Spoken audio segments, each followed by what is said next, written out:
अस्सलाम वालेकुम दोस्तों, मैं नाशाद रहम अली हूँ और आप देख रहे हैं मेरा यूट्यूब चैनल। आज मैं आपको बताऊंगा कि दुनिया का कातिल गांव कहाँ और क्यों। और आपको ये भी बताऊंगा कि एक ज़माने की महंगी तरीन शादी कहाँ हुई थी और उस शादी में उस वक्त के मुरवजा चांदी के सिक्कों का कुआं कैसे खर्च हुआ था। ये सब कुछ बताऊंगा, मगर पहले ये कि ये वाहिद चैनल है जिस पर पाकिस्तान की हर अहम जुबा में आपको वीलाग मिलेगा। तो सब्सक्राइब ज़रूर कीजिएगा ताकि सियासत से अदब तक और हालात हाजरा से तारीख तक आपको बहुत कुछ जानने का मौका मिल सके। दोस्तों, ये तकरीबन 18वीं सदी की आखिरी दहाइयों की बात है। मौजूदा राजस्थान और गुजरात के चंद इलाकों को लुटेरों और डाकुओं ने अपना मस्कन बना लिया था। मगर हैरत की बात यह थी कि वो नवाही इलाकों में वारदात नहीं किया करते थे, बल्कि दूर किसी इलाके से अपना हदफ मुंतखब किया करते थे। उस ज़माने में वहाँ कैश रकम और कीमती अशिया की ज़ख़ीरा अंदोज़ी का कल्चर नहीं था। मज़कूरा इलाकों और एतराब में किसी की अमीरी और मालदारी का पैमाना मवेशियों की तादाद पर भी मुनसर होता था। चुनाचे मवेशी हथियाने के वाक़यात भी ज़्यादा होते थे। उस ज़माने में मज़कूरा लुटेरों ने सहराए थर में मवेशियों पर डाके डालना शुरू कर दिए थे। हथियारबंद लुटेरे घुड़सवार बनकर आते और लोगों से मवेशी छीन कर अपने अपने इलाकों की तरफ चले जाते थे। यके बाद दीगरे इन वारदातों ने सहराए थर में खौफ और हिरास की फिजा पैदा कर रखी थी। इन लुटेरों ने एक मर्तबा खेतलारी नामी बस्ती के करीब वारदात की और मवेशी लेकर 9-2-11 होने लगे। सिंध के साबिक वजीर आला अरबाब गुलाम रहीम के परदादा अरबाब ताज मोहम्मद ने गिरदनवा के लोगों को अपने साथ मिलाया और मुसल्ह होकर लुटेरों का ताक़ुब किया। इस्लाम कोट से थोड़ा सा आगे वो लुटेरों के नज़दीक पहुंचने में कामयाब हो गए, मगर लुटेरों में से एक ने एक टेले को मोर्चा बना दिया और अंधाधुंध फायरिंग शुरू कर दी। जवां मर्दी से मुकाबला करने के बावजूद फायरिंग में अरबाब साहब शहीद हो गए।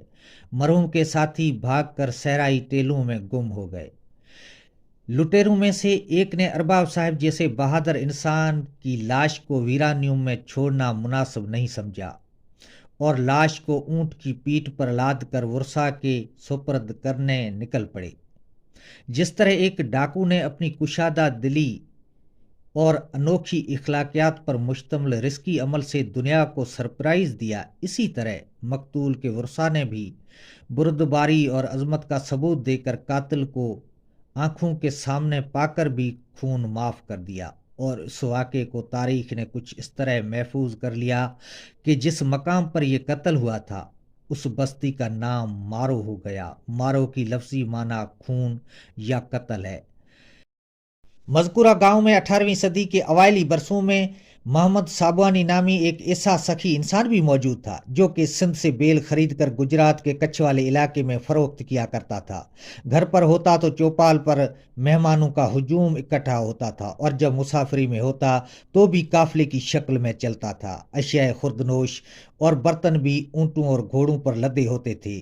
उस सखी मर्द ने एक मर्तबा अपने बेटे की शादी तकरीब का एहतमाम किया। मेहमानों के लिए जो तंबू बनाया गया था वो मीलों पर मुहित था। मेहमानों के घोड़े बांधने की जगह का अहाता तो उससे भी ज्यादा एराजी पर फैला हुआ था और घोड़ों के लिए बाजरा का जखीरा भी फलक बोस था।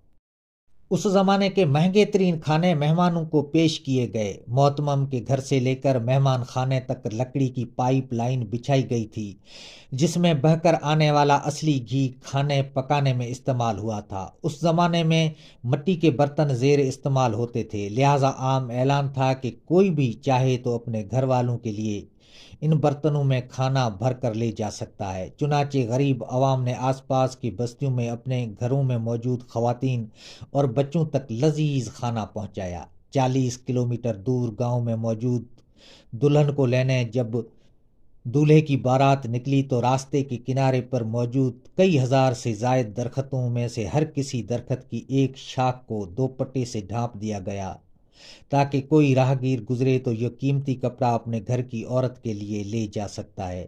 اس زمانے میں مواصلات کا نظام نہ ہونے کے برابر تھا، چنانچہ شادی تقریب کی دعوتیں زبانی دی جاتی تھیں۔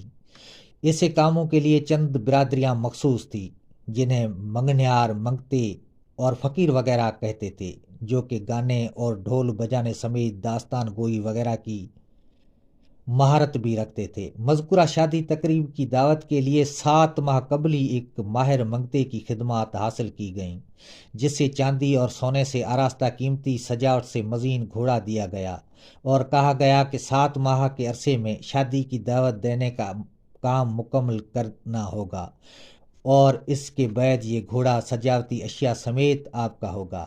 اس شادی تقریب کی ایک اور انوکھی بات یہ تھی کہ دوران تقریب دور سے فائرنگ کی آواز سنی گئی تو حاضرین میں خوف و ہراس پھیل گیا، کیونکہ اس زمانے میں بندوق لاکھوں میں کسی ایک کے پاس ہوتی تھی، مگر محترم محمد سابوانی کے چہرے پر شرمیلی مسکراہٹ نے آس پاس موجود لوگوں کو ہکا بکا کر دیا۔ محمد نے فائرنگ کی جانب بڑھتے ہوئے کہا، یہ میرا بدترین مخالف ہے جسے میں نے ہمیشہ شکستوں سے دوچار کیا ہے، مگر آج اس نے مجھے اخلاقی طور پر ہرا دیا ہے، کیونکہ میں نے اسے شادی تقریب کی دعوت نہیں دی، مگر یہ بغیر دعوت ہی چلا آ رہا ہے۔